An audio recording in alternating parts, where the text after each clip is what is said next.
పురాణమిత్యేవన సాధు సర్వం నపాచి కావ్యం నవమిథ్యవధ్యం సంతః పరీక్ష్యాన్యతరద్భజంతే మూఢః పరప్రత్యాయనేయ బుద్ధి అని మహాకవి కాళిదాసు హితోపదేశం చేయుచున్నాడు. దీని భావమేమంటే, ప్రాచీనమైన ప్రతి ఒక్కటి మంచిది కాదు, నూతనమైన ప్రతి ఒక్కటి విడువదగినది కాదు. సత్పురుషులు పరీక్షించి గ్రహించుదురు, మూర్ఖులైతే ఇతరుల బుద్ధి మీద ఆధారపడుదురు అని మహాకవి కాళిదాసు హితోపదేశం చేసెను. కనుక ప్రియులారా, నేను ఇప్పుడు ఇందులో చెప్పబోచున్నటువంటి కొన్ని సత్యములను దేవుడిచ్చినటువంటి జ్ఞానముతో అనగా జ్ఞానాత్మక దృష్టితో పరిశీలించి పరీక్షించి సత్యమేదో అసత్యమేదో కనుగొనవలసినదిగా నేను మిమ్మల్ని ప్రార్థించుచున్నాను. కొన్ని వివరములు నా విషయమే మీతో చెప్పాలని తలంచి ఉన్నాను. వినండి, చెప్పుచున్నాను. నేను ఆది శంకరాచార్యుల వారిచే క్రీస్తు శకము 7వ శతాబ్దిలో ఈ భారతదేశములో స్థాపించబడినటువంటి 4 పీఠములలో ఒక పీఠమైన పూరీ జగన్నాథ మఠపీఠమునకు పంపబడితిని. ఈ పూరీ జగన్నాథ మఠపీఠములో వేద పాఠశాల కలదు. ఆ వేద పాఠశాలలో వేద విద్యను అభ్యసించుటకు పంపబడితిని. అక్కడ వేద పాఠశాలలో ఉపాధ్యాయులకును మఠాధిపతులకును నాకు మధ్య కొంత సంఘర్షణ జరిగినది. నేను 7.5 సంవత్సరములు ఆ మఠపీఠలో వేదములు అభ్యసించితిని. ఇందులో ఈ సమయంలో జరిగిన విషయం ఏమిటంటే, పురాణములు, వేదములు, ఉపనిషత్తులు మొదలగునవి గ్రంథములు మేము చదువుతూ ఉండగా నేను కొన్ని విషయములను కనుగొని వారితో మాట్లాడాను. అయ్యా, ఈ విషయములు ఇలా రాయబడి ఉన్నవి, దీని విషయము ఏమిటి, మీరు ఏమంటారు అని వారిని అడిగినప్పుడు వారు నా పైన ఉగ్రులయ్యి, నీవు విద్యార్థిగా పంపబడ్డావు కనుక నేర్చుకోవలసిన బాధ్యత నీది, మాకు తిరిగి నీవేమి ప్రశ్నింపరాదు, నీవు తిరిగి ప్రశ్నించినట్లయితే మేము నిన్ను ఇంటికి పంపించేస్తాము, నీవు క్రమశిక్షణ లేని విద్యార్థి అని మేము వెలివేస్తాము అని వారు నన్ను భయపెట్టారు. సరే అన్నాను. నేను వారితో మరికను ఏది కూడా తర్క వితర్కములు చేయకుండా లక్ష్యంగా నాకు సమయం దొరికినప్పుడల్లా ఆయా గ్రంథములు చదువుతూ వారు చెప్పినటువంటి విద్య యావత్తు నేర్చుకుంటూ 7.5 సంవత్సరాలు నేను ముగించాను. ఇక తర్వాతను మరి నేను ఓర్వలేక ఒక సత్యాన్ని వారితో మాట్లాడాను. ఆ సత్యాన్ని నేను ఇప్పుడు వినిపించుచున్నాను. ఇది వాల్మీకి రాసిన రామాయణము. దీనికి వాల్మీకి రామాయణము అని అంటారు. ఈ వాల్మీకి రామాయణము అరణ్యకాండ 63వ సర్గ 4వ శ్లోకములో ఇలా ఉన్నది. ఈ శ్లోకము చదివి వినిపించుచున్నాను, వినండి. పూర్వం మాయానూన మభీప్సితాని పాపాని కర్మాణ్య అకృత్కృతాని తత్ర మధ్యాపతితో విపాకో దుఃఖేన దుఃఖం యదహం విసామి అని ఉన్నది. అనగా దీని భావము, పూర్వము నేను నిశ్చయముగా అనేక పాపకర్మములు నర్చితిని, కావున వాటి ఫలితము నేనిప్పుడు దుఃఖ రూపముగా అనుభవింపవలసి వచ్చెను అని శ్రీరామచంద్రుడు స్వయముగా తాను తనను గూర్చి సాక్ష్యమిచ్చుచు ఈ విధముగా ఆయన చెప్పుకొనుచున్నాడు. కనుక నేను మా మఠాధిపతులతో నేనేమని అడిగానంటే, వాల్మీకి రాసిన రామాయణము భారతదేశంలో అది మొట్టమొదటి రామాయణం కదా, అందులో ఉన్నటువంటి శ్లోకం యొక్క భావము చూడగా ఈ భావం ఇట్లున్నది. మనం మన లోకము మన యొక్క సమస్తమైనటువంటి సాంప్రదాయకం ప్రకారముగా ఆలోచించినట్లయితే శ్రీరామచంద్రుడు దేవుడు, మనం ఆయనను దేవుడని కొలుస్తూ ఉన్నాము. యుగ యుగముల నుండి మనం ఆయన్ను పూజించుచు మన దేశవాసుల చేత మనము శ్రీరాముని పూజింపజేయుచు వస్తున్నాము కదా. ఇక్కడ ఉన్నటువంటి ఈ సత్యము చూస్తే శ్రీరామచంద్రుడు ఆయన గత జన్మలో పాపము చేసినట్లు దాని యొక్క ప్రతిఫలము ఇప్పుడు దుఃఖరూపముగా అనుభవించున్నట్లు తాను చెప్పుకుంటున్నాడే. ఇది ఏమి చేయని నేను వారిని అడిగాను. అట్లు అడిగిన పిమ్మట నేను వారితో ఒక మాట చెప్పాను. ఏమన్నానంటే, పాపము చేసిన వాడు దేవుడెట్లు కాగలడు? కనుక శ్రీరామచంద్రుడు దేవుడు కాడు కనుక ఆయన చెప్పినటువంటి సాక్ష్యం ప్రకారముగా ఆయన పాపము చేసి పాపము యొక్క ప్రతిఫలము శ్రమల రూపములు అనుభవించుటకు శ్రీరామావతారం ఎత్తిన కనుక మనము ఎందుకు ఈయన్ని పూజించాలి, ఈ విషయాన్ని మనం ఎందుకు లోకాన్ని బోధించకూడదు అని నేను వారితో మాట్లాడుచుండగా వారు ఉగ్రులై నన్ను ఆ పాఠశాల నుండి వెలివేశారు. వెలివేసిన పిమ్మట అనేకమైనటువంటి తర్క వితర్కములు మా మధ్యలో జరిగాను. ఆ పిమ్మట నన్ను వారి ఇంటికి పంపించేశారు. 7.5 సంవత్సర కాలం పూర్తయిపోయిన తర్వాత నన్ను వాళ్ళ ఇంటికి పంపించేశారు. ఇక నేను ఆ పాఠశాలలో చదువు ముగించు కాలము వచ్చే వరకు నన్ను వాళ్ళు ఉంచలేదు. ఇంటికి వెళ్ళిపోయిన తర్వాత మా పెద్దలందరూ కూడా ఏమైందని నన్ను అడిగారు, ఎందుకు వచ్చేసావని. నేను అన్నాను, కొన్ని సత్యములు నేను కనుగొని వారితో ముచ్చటించగా వారు ఉగ్రులు నన్ను ఇంటికి పంపించేశారు అని వారితో చెప్పాను. చెప్పినందుకు గాను వారు, సరేలే నీవు ఇటువంటి పని ఎప్పటికైనా చేస్తావన్న సంగతి మాకు తెలుసు, నీవు పుట్టిన నక్షత్రమే సరిలేదు కనుక మీ మాతామహులైనటువంటి తాతగారు రాసిన జాతకాన్ని బట్టి చూడగా నీవు ఇటువంటి పనులు చేస్తావని వాళ్ళు ముందుగానే అందులో రాసి పెట్టున్నారు కనుక ఇది ఏమి నూతనమైన పనేమి కాదు, సరే అని చెప్పి వాళ్ళు దానితో సరిపుచ్చుకుని ఇక నన్ను వాళ్ళు ఇంట్లో అట్టే పెట్టారు. ఈ విషయాన్ని ఇక్కడ విడిచిపెట్టి మీకు కొన్ని విషయములు ఇప్పుడు నేను చెప్పబోచున్నాను.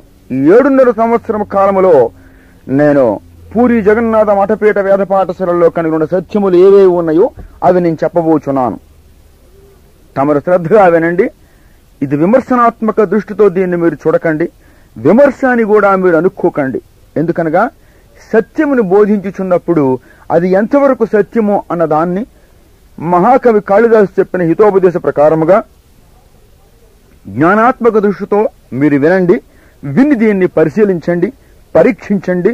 నేను చెప్పబో గ్రంథముల పేర్లు రాసుకుని గ్రంథములు కొని మీకు అనుమానముగా ఉంటే అది చదివి ఆ గ్రంథములలో ఇవి నిజముగా ఉన్నవో లేవో మీరు పరిశీలన చేసి అప్పుడు మీరు సత్యాన్ని మీరు అనుసరించండి అని నేను మమ్మల్ని ప్రార్థన పూర్వకముగా చెప్పుచున్నాను. ఇప్పుడు కొన్ని విషయములు మీతో చెప్పుచున్నాను, వినండి. సత్యములలో మొదటిది, శ్రీరాముని కొరకు నేను చెప్పిన విషయము అట్లా ఉంటుండగా ఆర్య కవితంత్రోపోద్ఘాతము 11 నుండి 14 పేజీలలో శ్రీరాముని కొరకు ఒక మాట ఇట్లా రాయబడి ఉన్నది. ఏమని రాయబడి ఉన్నదో నేను చదివి మీకు వినిపించుచున్నాను, వినండి. కనక మృగము భూమిని కద్దులేదనకను తరుణ విడిచి చెన్నయ్య దాశరథయు బుద్ధిలేనివాడు దేవుడెట్లాయరా విశ్వదాభిరామ వినురవేమ అని 13వ శతాబ్దంలో వేమన గారు రాసినటువంటి రచనలలో ఇది రాయబడి ఉన్నది. ఈ ఆర్య కవితంత్ర ఉపోద్ఘాతం 11-14 పేజీల్లో ఉన్న ఈ మాట యొక్క భావం ఏమిటంటే, ఒక సందర్భము అనగా సీత, రాముడు, లక్ష్మణుడు అరణ్యములో వనవాసములో పర్ణశాలలో ఉంటిరి. వారు పర్ణశాలలో నివసించుతున్న సందర్భములో మాయలేడి ఒకటి రావణుని యుద్ధ నుండి వచ్చి అచ్చట గడ్డి మేయుచుండెను. సీత ఆ యొక్క మాయలేడిని చూచి అది బంగారు లేడి వలె కనబడుచున్నది కదా అని ఆ రామునితో ఇట్లంటుంది, నాథా అదిగో చూడు, ఆ బంగారు లేడి చూడ ముచ్చటగా ఉన్నది, అది నాకు కావలనని అనగా వెంటనే సీత వాంఛ తీర్చుటకు శ్రీరామచంద్రుడు ఆ మాయలేడి వెనుక దానిని పట్టుకుని తీసుకుని వచ్చుటకు వెళ్ళిపోయాను. భార్యను విడిచి వెళ్లిపోయినటువంటి ఆ శ్రీరామచంద్రుడు బుద్ధి లేని వాడుకట దేవుడెట్లవుతున్నాడు అని వేమన మహాయోగి అంటూ ఉన్నాడు ఈ ఆర్య కవితంత్రోపోద్ఘాతములో. ఎంత ఆశ్చర్యమో! అది తెలుసుకుని నేను రాముడు దేవుడు కాడు అని నా దేశవాసులకు చెప్పాలని ఆశించాను. ఆ కారణము చేత ఈ విషయాలను నేను క్యాసెట్ రూపంలో విడుదల చేయుచున్నాను. ఒకటి, శ్రీరామచంద్రుడు స్వయముగా వాల్మీకి రామాయణం అరణ్యకాండ 63వ సర్గ 4వ శ్లోకంలో తనకు తానే చెప్పుకుంటున్నాడు, నేను పాపము చేసి ఇప్పుడు నేను శ్రమలు అనుభవించుటకి అవతారం ఎత్తి ఉన్నానని. 2, 13వ శతాబ్దములో వేమన మహాయోగి ఆయన విషయములు దేవుడు కాడని చెప్పుతూ ఉన్నాడు. ఈ విషయములు నేను చెప్పినవి కావు, ఉన్నటువంటి సత్యాలను మీకు వినిపించుచున్నాను. దేవి భాగవతము 6వ స్కందము 10వ అధ్యాయములో ఇలా చెప్పబడి ఉన్నది. ఈ శ్లోకమును చదువుతూ ఉన్నాను, తమరు దయచేసి వినండి.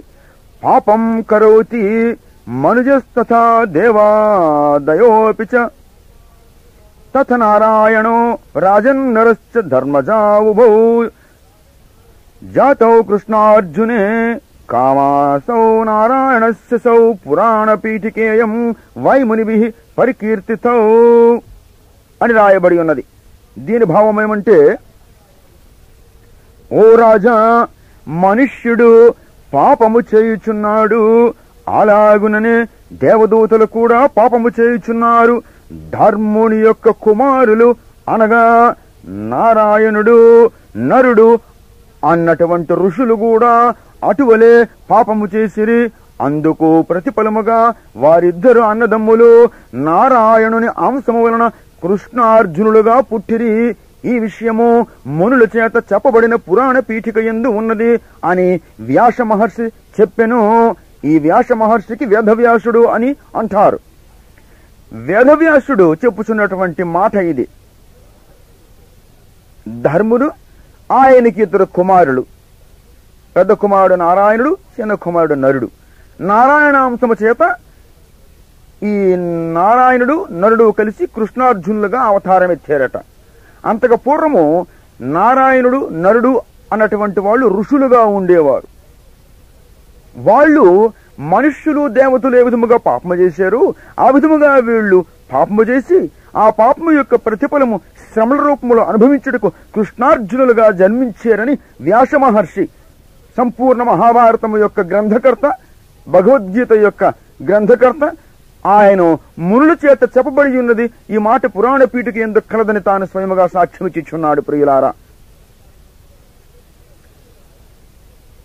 ఈ వేదవ్యాసుడే భగవద్గీతలో శ్రీకృష్ణుడు దేవుడని చెప్పుచున్నాడు. ప్రియ దైవాన్వేషకులారా, మీరు జ్ఞానాత్మక దృష్టితో ఈ విషయాన్ని పరీక్షించండి. భగవద్గీత జ్ఞానయోగం 4:8 ఒక శ్లోకం ఉన్నది. ఈ శ్లోకము ఏమని చెప్పుచున్నదంటే, పరిత్రాణాయ సాధూనాం వినాశాయ చతుష్కృతాం ధర్మ సంస్థాపనార్థాయ సంభవామి యుగే యుగే. అనగా ఈ శ్లోకం యొక్క భావము, సాధు జనాంగములకు పరిత్రాణమొసంగుచు దుష్టులకు సంహరించుచు యుగ యుగములలో ఈ పనిని చేయుచు ధర్మమును ధరణిపై స్థాపించుటకు నేను అవతారమెత్తుచున్నాను అని శ్రీకృష్ణ పరమాత్ముడు అంటున్నట్లు వ్యాస మహర్షి చెప్పుచూ ఉన్నాడు. ఈ వ్యాస మహర్షి పురాణ పీఠికలో శ్రీకృష్ణులకు పాపము చేసి అనుభవించుటకు, శ్రమలు అనుభవించుటకు కృష్ణావతారం ఎత్తనని చెప్పుచూ ఇక్కడ భగవద్గీతలో ఈయన దేవుడు అని చెప్పుచున్నాడు. ఇదేది నిజము? ముందు చెప్పినది నిజమా లేక వెనక చెప్పినది నిజమా? రెండునూ ఒక్కడి చేత రాయబడి ఉన్నవి. ఆయనే వ్యాస మహర్షి. ఎంత విచిత్రముగా ఉన్నదో ఆలోచించండి. ఉగ్రులవ్వకండి, కోపము తెచ్చుకోకండి, విమర్శ అంతకంటే అనుకోకండి. ఇది సత్యము, గ్రహించండి. వేదవ్యాసుని చేత భగవద్గీత కూడా రాయబడినదని లోకులు ఒత్తి పలుకుతున్నారు. కానీ అది కాదు. భగవద్గీత శాతి అని వాని చేత రాయబడినది. శాతి ఒక వేద బ్రాహ్మణుడు. ఆయనకు వేదముల యొక్క సారాంశము తెలియదు, పురాణముల యొక్క వివరములు అంతకంటే ఆయనకు తెలియదు. అయినను ఈయనకు ఉన్నటువంటి జ్ఞానమును బట్టి ఆయన భగవద్గీత అనేటువంటి అంశమును రాసి తన పొటపోషణ కొరకై ఆ కాలములో వేద మహర్షి యొక్క పేరు ప్రఖ్యాతులను బట్టి ఆయన యుద్ధకు వచ్చి వేదవ్యాసునికి అంకితం చేశాను. వ్యాసుడు దానిని కొనుక్కుని అసంపూర్ణంగా ఉన్నటువంటి మహాభారతములో ఏమి చేస్తే సంపూర్ణంగా అది ఉంటుందా అని ఆలోచించిన సమయంలో ఈ గ్రంథం తన చేతిలో పడినది. దీన్ని ఆయన పరిశీలించి ఇది ఈ అసంపూర్ణ మహాభారతములో దీన్ని మనం పెట్టినట్లయితే ఇది సంపూర్ణ మహాభారతముగా అవుతుంది కదా అనే ఉద్దేశం కలిగి దీన్ని అందులో పొందుపరిచాడు. పురాణములు రచించినటువంటి వేదవ్యాసుని చేత భగవద్గీత కూడా రాయబడి ఉండినట్లయితే పురాణ పీఠిక యందు వేదవ్యాసుని చేత చెప్పబడినటువంటి శ్రీకృష్ణ పరమాత్మని యొక్క చరిత్రను బట్టి చూడగా ఇక్కడ వేదవ్యాసుడు ఈ విధముగా శ్రీకృష్ణ భగవానుని దేవుడని ఈ శ్లోకంలో చెప్పకుండా ఉండవలసినది. ఈయన చేత భగవద్గీత రచించబడలేదు కనుక ఆయన దాన్ని ముట్టుకోలేదు, దాన్ని అట్లాగనే విడిచిపెట్టాడు. ఏది ఏమైనాను సరే ఇది విమర్శ అని మీరు అనుకోకండి. ఈ సత్యాన్ని మీ ముందు పెట్టుచున్నాను. వేరొక విషయాన్ని మీతో చెప్పబోచున్నాను, దయచేసి వినండి. స్కాంద పురాణములోని రుద్రకోటి మహత్యము 7వ అధ్యాయములో ఒక శ్లోకము ఇలా ఉన్నది. శ్లోకాన్ని నేను చదివి వినిపించుచున్నాను, దయచేసి తమరు వినండి. తతో విష్ణు సమాగత్య ప్రణమ్య మునిపుంగవం ప్రమాదో ద్రోహమారబ్ధం క్షమయేస్తే త్వభియాచితః అని ఉన్నది. ఈ శ్లోకం యొక్క భావం ఏమంటే, ఆది విష్ణువు భృగు మహర్షి యొద్దకు వెళ్లి ఆయనను నమస్కరించి ఆ మహర్షితో ఇలా అంటున్నాడు, అయ్యా, నేను ప్రమాదవశాత్తు చేసిన ద్రోహమునకు క్షమాపణ నిమిత్తమై మిమ్మలను యాచించి తిని అని చెప్పుచున్నాడు. విష్ణువు ద్రోహము చేసిన గనుక భృగు మహర్షి యొద్దకు వెళ్లి క్షమాపణ అడుగుచున్నాడు. ద్రోహము చేసిన వాడు దేవుడెట్లు కాగలడు? ద్రోహము చేసిన వాడు ద్రోహి అనబడను. ఇది నగ్నసత్యము. ఇది మీరు లేదనడానికి వీలు లేదు. ఇది స్కాంద పురాణం రుద్రకోట మహత్యం 7వ అధ్యాయములో ఉన్నది శ్లోకము. విష్ణుమూర్తి స్వయంగా భృగు మహర్షితో చెప్పుచున్నటువంటి సాక్ష్యం ఇది. ఎందుకు ఇది చెప్పుచున్నానంటే, నేను పరవస్థ చెన్నైసూరి గారి వంశీయుడును. నేను లక్ష్మీనారాయణ స్వామివారి ఆలయములో ప్రధాన పూజారిని. నేను పూజ చేస్తూ మా యొక్క వంశపారంపర్యం వస్తున్న వృత్తిని కొనసాగించుచుండగా వీటినన్నింటిని బట్టి, వీరి యొక్క చరిత్రను బట్టి, వీరు దేవుళ్ళు కారణ సంగతి తెలుసుకుని ఆ సత్యాన్ని నేను భారతదేశమునకు కాక విశ్వమంతటా చెప్పాలని కుతూహలము కలవాడినై ఉన్నందున ఈ విషయాన్ని నేను ఈ కేసెట్లో పొందుపరుచున్నాను. దేశమా, నా ప్రియులారా, ఆలకించండి సత్యాన్ని, ఉగ్రులవ్వకండి, విని సత్యాన్ని గ్రహించండి. మీకేమైనా అనుమానం ఉన్నట్లయితే ఈ గ్రంథాలు మీరు కొనుక్కుని చదివి చూడండి, అందులో ఉన్నది సత్యాలు. సరే, ఇక విష్ణు పురాణం 10:6లో శ్రీకృష్ణుడు ఇలా అంటున్నాడు. శ్రీకృష్ణుడు ఏమంటున్నాడు వినండి. 16 సుందరీ జనమోహితుడుగాన నేనోపుదని ధరింపన మీద కూర్మి ఎన్నడును బాయదటగునే సత్యభామకు బోన్ప శక్తి లేదు. ప్రతిదినంబు మత్యపానంబు గావించు బలభద్రునకు భరింపగరాదు. సతులతో గూడి సంసారముల్ చేసిన వారెవ్వరును దాల్పలేరు భూమి అని ఉన్నది. విష్ణు పురాణం 10:6లో ఈ మాట ఉన్నది. దీని అర్థం ఏమిటంటే, శ్రీకృష్ణుడు స్వయముగా చెప్పుచున్నాడు. ఏమంటున్నారంటే, శమంతకమణి, ఇది వెలుగు వెదజల్లుచున్నటువంటి మణి. ఆ మణిని, ఆ వెలుగు ప్రకాశించుచున్న శమంతకమణిని నేను ధరించుటకు యోగ్యుడును కాను. ఎందుకనగా 16 సుందరీ జనమోహితుడనైన నేను యోగ్యుడును కాను అని శ్రీకృష్ణ పరమాత్ముడు స్వయముగా తాను ఈ మాట చెప్పుచున్నాడు. ఇంకేమంటున్నాడు, నిత్యము మద్యపానము సేవించు బలరామునకు కూడా ఆ మణిని ధరించుటకు యోగ్యత లేదు. ఇది కూడా శ్రీకృష్ణుడే చెప్పుచున్న మాట. ఇంకా ఏమంటున్నాడు శ్రీకృష్ణుడు, అంతేగాక భూమి మీద సతులతో గూడి సంసారములు చేసిన వారు ఎవరైనను ఆ మణిని ధరించుటకు యోగ్యులు కారు అని గట్టిగా వక్కాణించుచున్నాడు. దేవుడు వెలుగై ఉన్నాడు. వెలుగు ధరించుటకు ఆయన యోగ్యుడై ఉన్నాడు. వెలుగు వెదజల్లే శమంతకమణిని అనగా వెలుగును ధరించుటకు అయోగ్యుడైన వాడు దేవుడెట్లా కాగలడు? ఇది నా ప్రశ్న. శ్రీకృష్ణుడు స్వయముగా చెప్పుచున్నాడే, ఈ వెలుగు వెదజల్లే శమంతకమణిని ధరించుటకు యోగ్యుడును కాను. ఎందుకనగా నేను నా యొక్క జీవితంలో అనేకమైనటువంటి గోపికలతో నేను నాట్యమాడుచున్నాను కనుక నేను దీనికి యోగ్యుడును కాను, నేను పాపము చేసిన వాణ్ణు అని తానే స్వయముగా చెప్పుకుంటూ బలరాముడి సంగతి చెప్పుచూ, ఇంకా భూలోకములో ఎవరైనా సరే సతులతో కూడా సంసారము చేసిన వారు ఎవరూ కూడా దీన్ని ధరించుటకు యోగ్యులు కారు అని చెప్పుచున్నాడు. వెలుగును ధరించుటకు యోగ్యుడు కానివాడు దేవుడెట్లగును? స్కాంద పురాణం పచ్చితీర్థ మహత్యం 8వ అధ్యాయములో మరొక మాట రాయబడి ఉన్నది. నేను ఆ శ్లోకాన్ని చదివి వినిపించున్నాను, దయచేసి వినండి, ప్రశాంతంగా వినండి, ఉగ్రులవ్వకండి. మరల మిమ్మల్ని నేను చేతులు జోడించి బ్రతిమలాడుచు ప్రార్థించుచు చెప్పుచున్నాను. కేవలము ఈ సత్యములు మీతో చెప్పాలని నాకు ఇష్టమై ఉన్నది.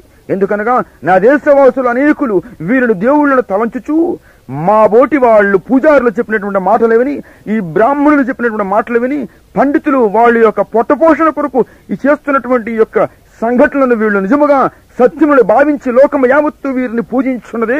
ఇది అబద్ధమని దీని సత్యాన్ని లోకానికి ప్రకటించాలని ఉద్దేశంతో నేను మీతో చెప్పుచున్నానే గాని నేను మిమ్మల్ని విమర్శనాత్మక దృష్టితో చెప్పడం ఏమాత్రమూ లేదు అని మీరు నమ్మండి, విశ్వసించండి నా మాట యందు. ఉగ్గులు కాకండి. దయచేసి వినండి ఈ శ్లోకము. ఇతి ద్వచనం శృత్యా ప్రజాపతి తథా బ్రవీత్ అజ్ఞానాదవమానేన సావిత్రీ కుపితాగత అదనారాయణ పుత్రం వినింద్యమతి వర్జితం అని స్కాంద పురాణం పచ్చతీర్థ మహత్యం 8వ అధ్యాయంలో రాయబడి ఉన్నది. ఈ శ్లోకము యొక్క అర్థం ఏమిటంటే, బ్రహ్మ స్వయముగా తన అపరాధమును ఒప్పుకొనుచు ఇలా అంటున్నాడు. నారాయణుని మాట విని, అనగా బ్రహ్మ యొక్క తండ్రి నారాయణుడు అంటే విష్ణుమూర్తి అని అర్థము. నారాయణుడు అనేటువంటి మాటకు నానా అర్థాలు ఉన్నాయి గాని అందులో ఒక అర్థం చెప్తున్నాను. నారా అనగా జలములు, ఆయనుడు అనగా జలములను ఉనికిగా చేసుకుని పైన సంచారము చేయువాడు అని అర్థము. దేవుని నామమునకు స్తోత్రము కలుగునుగాక. ఒక విషయం ఇక్కడ చెప్తాను వినండి. ఆది కాండములో 1వ అధ్యాయములో ఈ విధముగా ఉన్నది. ఏమున్నదంటే, భూమి అగాధ జలములతో నిండి ఉండగా చీకటి దానిపైన కమ్మి ఉండగా దేవుని ఆత్మ అల్లాడుచుండెను అని ఉన్నది. కనుక దేవుని యొక్క ఆత్మ జలముల మీద అంధకారము కప్పి ఉండగా పైన అల్లాడుచున్నదని రాయబడి ఉన్నది. నారాయణుడు అంటే ఇది అర్థము, అంతేగాని నాగుపోవం మీద పవళించువాడు అని కాదు. సరే, దాన్ని విడిచిపెట్టండి. ఇక్కడ ఉన్నటువంటి శ్లోకం యొక్క అర్థం చెప్తున్నాను. విష్ణుమూర్తికి కుమారుడు బ్రహ్మ. కనుకనే ఈ బ్రహ్మ అంటున్నాడు, ఏమంటున్నాడంటే, నేను మా తండ్రి అయిన నారాయణుని మాట విని అజ్ఞానము చేత సావిత్రిని అవమానించేను, అవమానకరమైన కార్యము చేసితని, అందులకు సావిత్రి కోపించి నన్ను విడిచిపెట్టి వెళ్లిపోయినది అని సృష్టికర్త అయిన బ్రహ్మ చెప్పుకుంటూ ఉన్నాడు ఈ శ్లోకములో. అంతటా నారాయణుడు అనగా విష్ణుమూర్తి తన కుమారుడైన బ్రహ్మ యొక్క బుద్ధిహీనతను బట్టి కుమారునికి వర్జించెను అని ఈ శ్లోకము చెప్పుచున్నది. ప్రియులారా, పాపము చేయమని చెప్పువాడు ఎవడైనా దేవుడు కాగలడా? లేక పాపము చేసిన వాడైనా దేవుడు కాగలడా? సృష్టికర్త కాగలడా? ఎంత ఘోరమైనది మాట. వినారా ఎంత విచిత్రముగా ఉన్నదో. వేరొకప్పుడు శంకరుడు అనగా శివుడు బ్రహ్మ అయిన సృష్టికర్త యొక్క శిరస్సు ఖండింప ఆయనకు బ్రహ్మహత్య పాతకము చుట్టుకొనెను. అందులకు శంకరుడు నారద మహాముని యొద్దకు పోయి ఈ విధముగా అంటూయున్నాడు. ఇది విశ్వక్సేను సంహిత రుద్రనారద సంహారమందు రాయబడి ఉన్నది. ఆ శ్లోకము ఇలా ఉన్నది. అహింస అపరాధానామాలయో కించినో గతి త్వమేవోపాయో భూతో మే భవేతి ప్రార్థనామతి శరణాగతరిత్యుక్తస్తదేవోస్మిన్ ప్రయుజ్యత. ఈ శ్లోకం యొక్క భావం ఏమంటే, శివుడు అనగా శంకరుడు స్వయముగా అంటున్నాడు. ఏమంటున్నాడు? నేను అపరాధములకు ఉనికి పట్టును. అపరాధాలకి ఉనికి పట్టట. కొంచెమైనను నాలో నీతి లేదు. ఓ నారద మహర్షి, నీవే నాకు ఉపాయమును బోధించుము. ఉపాయభూతుడువు నీవు కమ్ము అని ప్రార్థనా బుద్ధి గలవాడనైతిని. నీవే నాకు శరణము. ఈ విషయములో నా మీద నీవు కరుణింపుము. నా ప్రియ దేశమా, ఆలకించుము. భారతీయులారా, వినండి, శ్రద్ధతో వినండి. ఇంతవరకు నేను చెప్పినటువంటి ఈ పరమాత్మలలో పాపము లేని వారు ఎవరైనా ఉన్నారా? దేవుడు అంటే ఎవరు? పాపము చేసిన వాడని అర్థము. శంకరుడట అపరాధములకు ఉనికి పొట్టట. కొంచెమైనను నాలో నీతి లేదు అంటున్నాడు. నీతి లేని వాడు దేవుడు ఎట్లవుతుండు? నీవే నాకు శరణము. మహర్షి యొద్దకు పోయి దేవుడు శరణం గచ్చామి అంటున్నాడట. ఎంత విచిత్రముగా ఉన్నదో. సత్యము అంటే ఏమిటి? సత్యం అంటే అసత్యము కానిది సత్యము. ప్రియులారా, వినండి, నా మాట వినండి. సత్యమేదో తెలుసుకొనండి, అసత్యాన్ని వదిలిపెట్టండి. ఇంకొక మాట చెప్తున్నాను వినండి. దేవి భాగవతము 4వ స్కందము 8వ అధ్యాయములో వేరొక శ్లోకము ఇలా ఉన్నది. అది మీకు నేను చదివి వినిపించుచున్నాను, దయచేసి వినండి. ఆ శ్లోకం ఇట్లా ఉన్నది. బ్రహ్మ విష్ణుస్తథా రుద్రస్తే చాహంకార మోహిత భ్రమస్యస్మిన్ మహాగాదే సంసారే నృపసత్తమా అని ఉన్నది. ఈ శ్లోకం యొక్క భావం ఏమంటే, ఓ రాజా, బ్రహ్మ విష్ణు మహేశ్వరులు అనే ఈ త్రిమూర్తులు అహంకారము చేత అజ్ఞానులై సంసారమనే ఈ మహాసాగరములో మునుగుచూ తేలుచూ ఉన్నారు. ఎంత విచిత్రమండి! ఇక మనుష్యులమైన మనకును బ్రహ్మ విష్ణు మహేశ్వరులైన ఈ దేవుళ్లకు ఇక ఏమిటి తేడా ఉన్నది? మనము చేసినట్లుగానే వీళ్ళు కూడా పాపములు చేసి ఈ లోకసాగరములో మునుగుచూ తేలుగుచూ ఉన్నారని ఈ శ్లోకము చెప్పుచూ ఉన్నది. ఇది దేవి భాగవతం 4వ స్కంధంలో 8వ అధ్యాయంలో ఉన్నది ఈ శ్లోకము. మీరు ఎప్పుడైనా ఇవన్నీ చదివారా? విన్నారా? ఎవరైనా మీకు చెప్పారా? హరికథ చెప్పేవాడు వచ్చి హరికథ చెప్పి డబ్బులు పట్టుకుపోయాడు. బుర్రకథ చెప్పేవాడు వచ్చి బుర్రకథ చెప్పి డబ్బులు పట్టుకుపోయాడు. పండితుల వారు పాండిత్యాన్ని వలకపోసి డబ్బులు సంపాదించుకున్నారు. పురోహితులు మీకు లేనిపోనివన్నీ చెప్పి మీరిష్ట తీసి మీ గ్రహ చల్లార్చి మీకు హోమములగినవి అన్ని కూడా చేసి మీకు కళ్యాణములు చేసి ప్రధానములు చేసి డబ్బులు పట్టుకుపోయి వాళ్ళు పోషించబడుతున్నారే గాని సత్యము ఏది ఎవరు బోధించకుండా ఉన్నారే? ఆ సత్యాన్ని మీకు బోధించాలని, భారతదేశంలో విగ్రహారాధన తీసివేయాలని దేవుని యొక్క మహాకృప చేతని ఈ విషయములు చెప్పగలుగుతున్నాను. వినండి సత్యాన్వేషకులారా, సత్యమును అన్వేషిస్తున్న వారులారా, ఈ సత్యమును వినండి. మీకు అనుమానం ఉన్నట్లయితే నేను చెప్పిన ఈ గ్రంథాల పేర్లు మీరు కనుక్కోనండి. కొనుక్కొని ఆ గ్రంథాలను చదివి చూడండి, ఇవి సత్యములా అసత్యములా. ఇక ఈ సత్యము చెప్పినందుకు నాకు ఏమి సంభవించినదో తర్వాత మీరు విందురుగానే. ఇప్పుడు మరొక విషయాన్ని చెప్తున్నాను వినండి. మహోపనిషత్తు 3వ అధ్యాయములో వేరొక శ్లోకము ఇలా రాయబడి ఉన్నది. ఈ శ్లోకం చదువుతూ ఉన్నాను వినండి. బ్రహ్మ విష్ణు రుద్రశ్చ సర్వవా భూత జాతయః నాసమే వాను ధావంతి సలీలాని బడబాం అని ఉన్నది.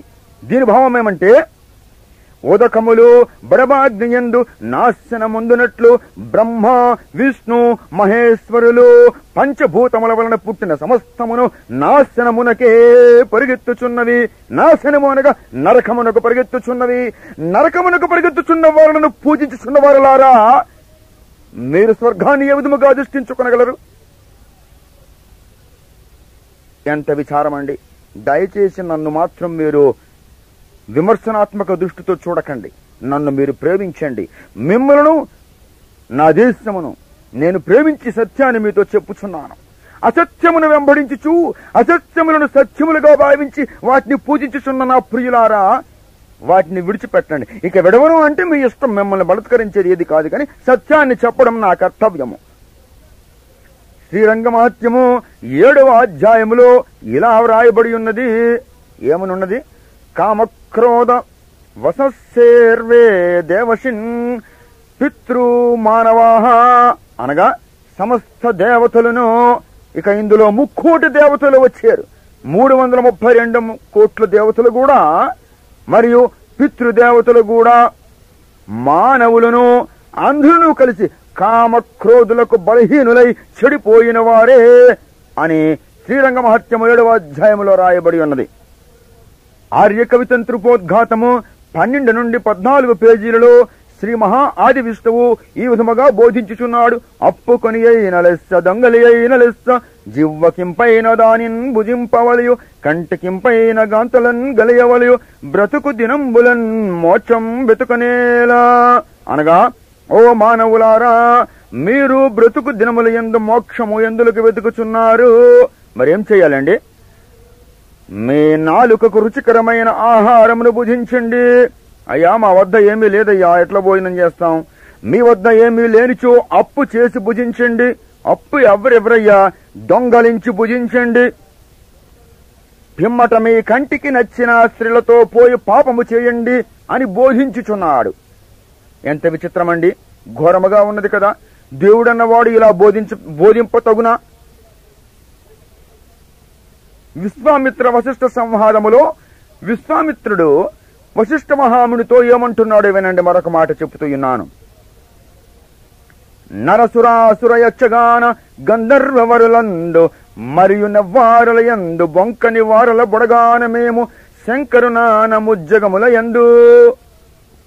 ముజ్జగముల యందు అనగా 3 లోకములలో 3 లోకములు, దేవతాలోకము, భూలోకము, క్రింద పాతాళ లోకము.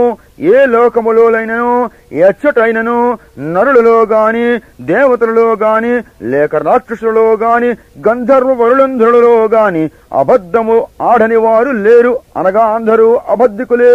పాపము చేయని వారు లేరు, అనగా అందరూ పాపులే. పాపము చేసిన వారే అని భావమిచ్చుచున్నది. ఈ సత్యాలను నేను మీకెందుకు చెప్పుచున్నానంటే, మీరు సత్యమును గ్రహించాలని సత్యాన్ని అన్వేషించుచున్నారు కనుక సత్యాన్ని మీరు ధరించాలని, సత్యం ప్రకారముగా మీరు నడుచుకోవాలని నాకు ఇష్టమై ఉన్నది. ఈ కారణము చేత మీకు ఈ మాట చెప్పుచున్నాను. విశ్వామిత్ర మహర్షి చెప్పిన మాటకు ఎవరైనను ఏ లోకములోనైనను కొట్టివేయగలరా? విశ్వామిత్ర మహర్షి కంటే మించినటువంటి జ్ఞానవంతులు ఎవరైనను ఏ లోకములోనైనా ఉన్నారా? విశ్వామిత్ర మహర్షి వశిష్ఠునితో చెప్పుచున్న ఈ మాటలు ఈ నవీన పండితులు కొట్టగలరా? ఇది అబద్ధము అనడానికి ఏమాత్రము వీలు లేదు. ఊరికనే మీరు నోటితో అబద్ధమని అంటే పని లేదు. అది ఎంత మాత్రం అబద్ధము కాదు. పరిశీలన చేయాలి, గ్రంథాన్ని చదవాలి, గ్రహించాలి. అప్పుడు నిజమా అబద్ధమో తెలుస్తుంది. సరే, ఆయా గ్రంథాలలో ఉన్న శ్లోకములను చదివి నేను గ్రహించి ఈ సత్యములను. ఇవి ఎవరి ద్వారా రాయబడినవో వారు మహామహర్షులు, మునులు, మహాప్రవీణత గల వేద పండితులు, వేదాంతులు. అటువంటి వారి యొక్క లేఖనములను, ఆ గ్రంథములను ఈ నవీన లోకము ఆ మహనీయులకు వారు పనికిమాలిన వారు, ఈ గ్రంథాలు పనికిమాలినవి అని అనడానికి వీలు లేదు. నేను కనుగొన్న సత్యములు వేద పాఠశాలలో ఉన్న వేదములతో ఉన్నటువంటి విషయములను మీతో నేను చెప్పుచున్నాను.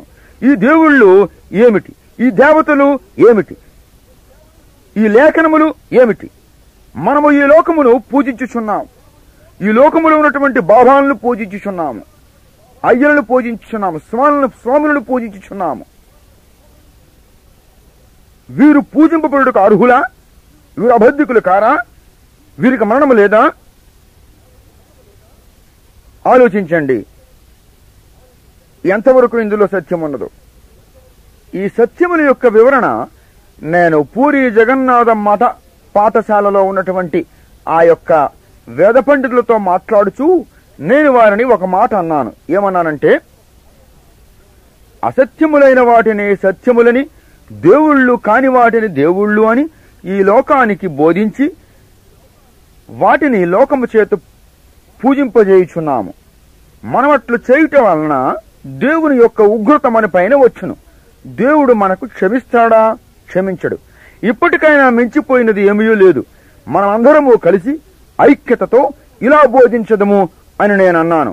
ఏమన్నానంటే, సత్యం బ్రహ్మ తపో బ్రహ్మ అనే ఉపనిషత్తు సూక్తికి అనుకూలముగా భారతీయులకు మనము బోధించాలి. ఇంకా చక్కగా చెప్పాలంటే, నిర్మలము నిర్వికల్పమయోనైన భావములోనే దైవత్వం ఉన్నది. ఇటువంటి భావము ఎందులో ఉన్నది? పాపము చేసినటువంటి ఈ పరమాత్మలలో ఉన్నదా?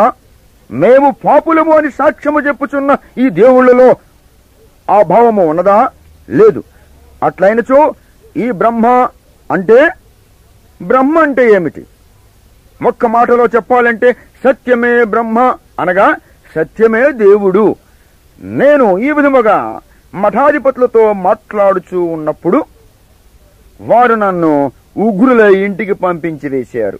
ఈ సత్యాన్ని చెబితే సమాజములో ఆ అర్చకులకు ఆధిపత్యం పోతుంది, వారి రాబడి తగ్గిపోతుంది. ప్రజలు ఇక మందిరాలకు వెళ్లరు.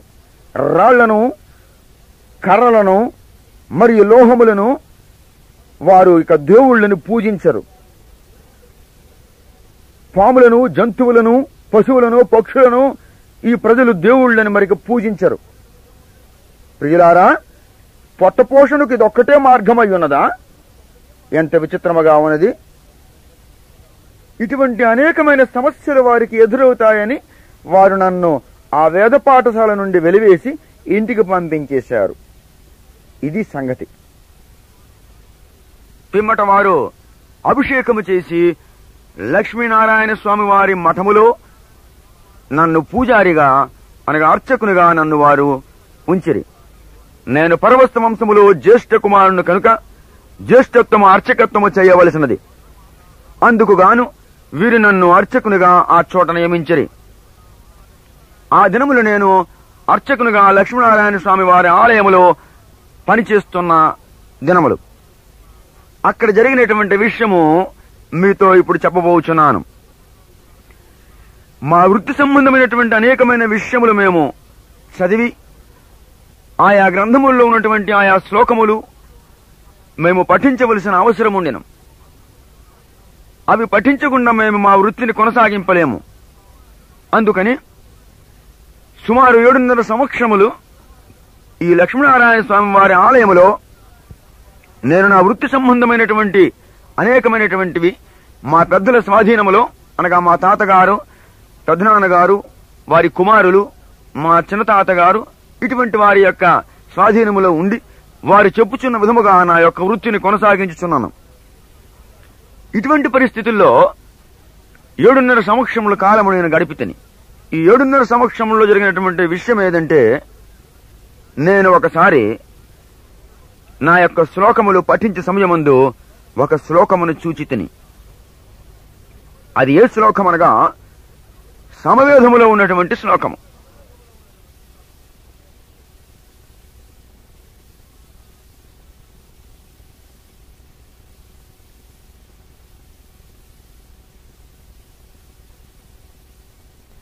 ఆ శ్లోకమును నేను మిమ్మల్ని చదివి వినిపించుచున్నాను. ఆ శ్లోకం ఇట్లున్నది: లిహ్వ్యా గోప్తారాం మహత్యౌ దదిన కుర్యంతి అవ్యాయాన పర్యతాసీన్. అనగా దీని భావము, అవతరించుబోవాడు కన్యక గర్భమందు పశువుల శాలలో జన్మించును. ఈ శ్లోకము చదివిన పిమ్మట నేను కొద్దిగా ఆగి ఆలోచించాను. మా హైందవ ధర్మశాస్త్రానుసారముగా మాకు 10 అవతారములు కలవు. వరహావతారం, కూర్మావతారం, మత్స్యావతారం, నరసింహావతారం, వామనావతారం, రామావతారం, కృష్ణావతారం మొదలుగునవి 10 అవతారములు కలవు. ఈ 10 అవతారములలో కూడా ఈ అవతారమైనను కన్యక గర్భమందు పశువుల పాకలో జన్మించి ఉండలేదు. అప్పుడు ఇది ఎట్టి అవతారం అయ్యుండునా? ఇది యుగములో ఉండిన ఈ అవతారము దేని కొరకు పరాత్పరుడు ఎత్తవలసి వచ్చిన లోకమునకు చేసిన కళ్యాణము ఏమిటా అని నేను ఆలోచించితని.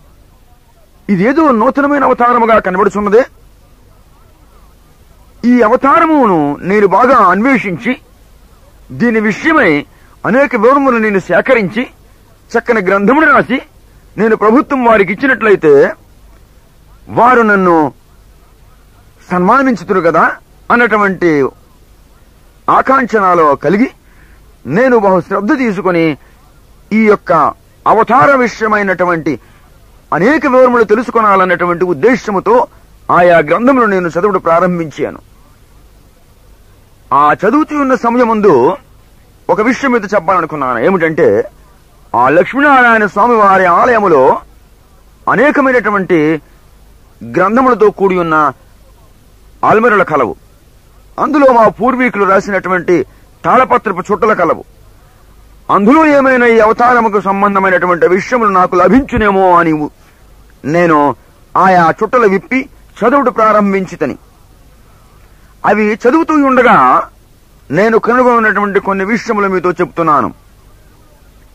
ఆ సమవేదములో ఉన్నటువంటి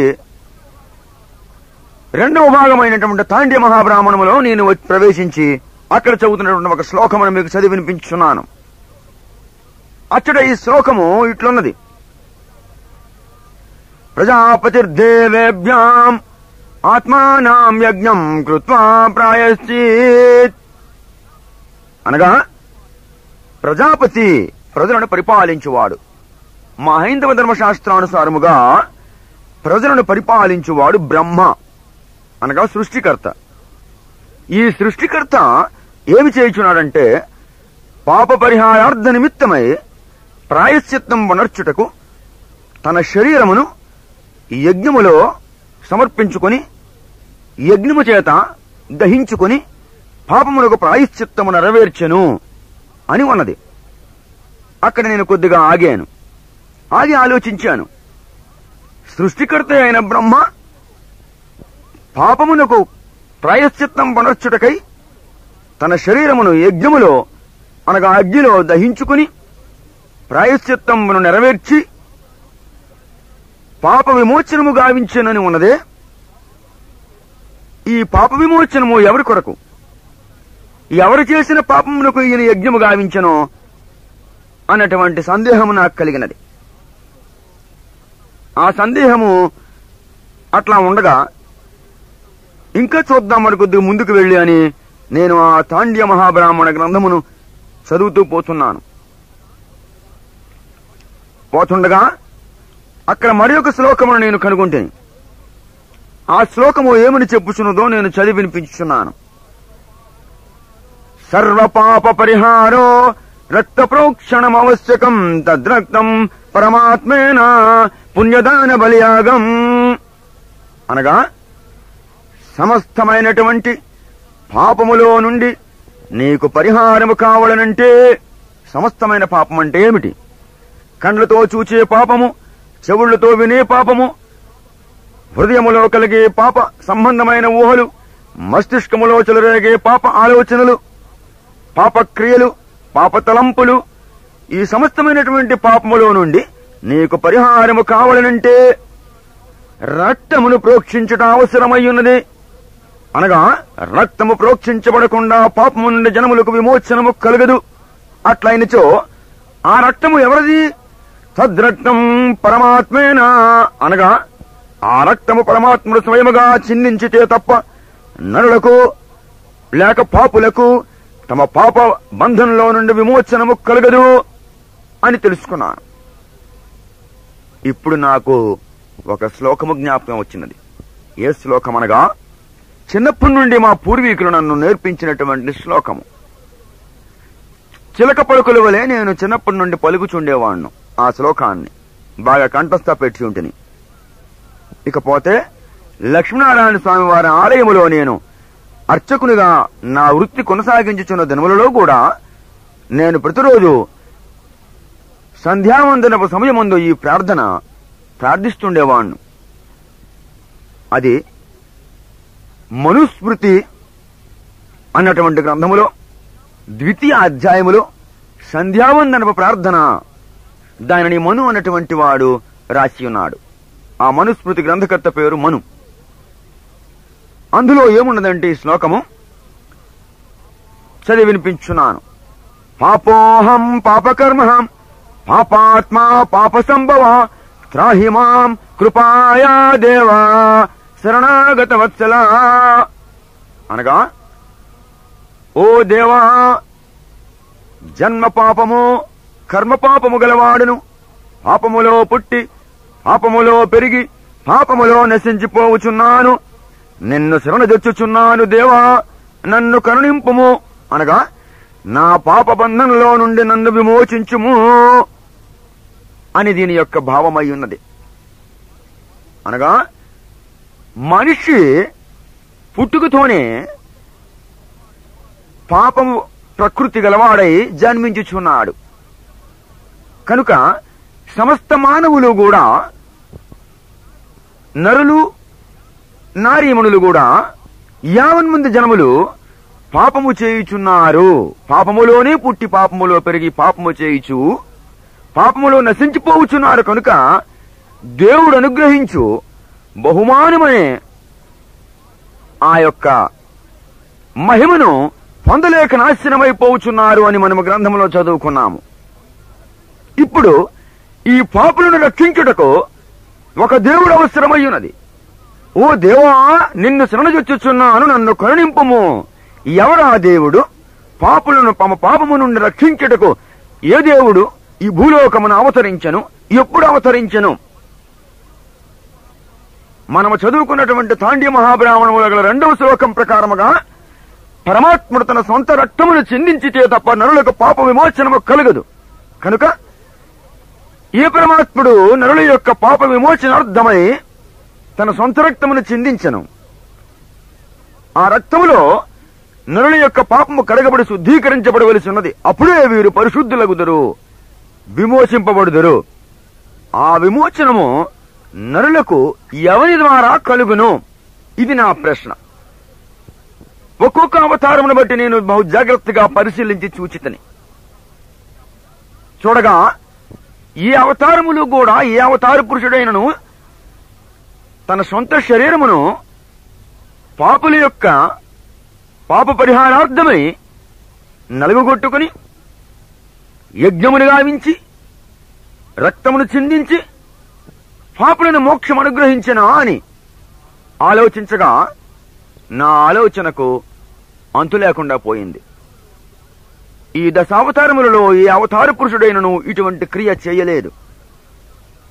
అట్లయిన మా హైందవ ధర్మశాస్త్రానుసారముగా 10 అవతారములే గాని 11వ అవతారము లేదు.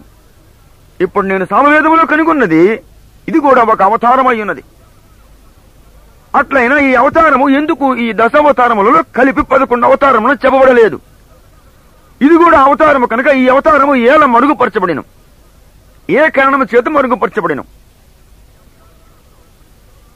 ఈ అవతారములో మనుష్యులకు లాభం ఉన్నది, లోక కళ్యాణం ఉన్నది.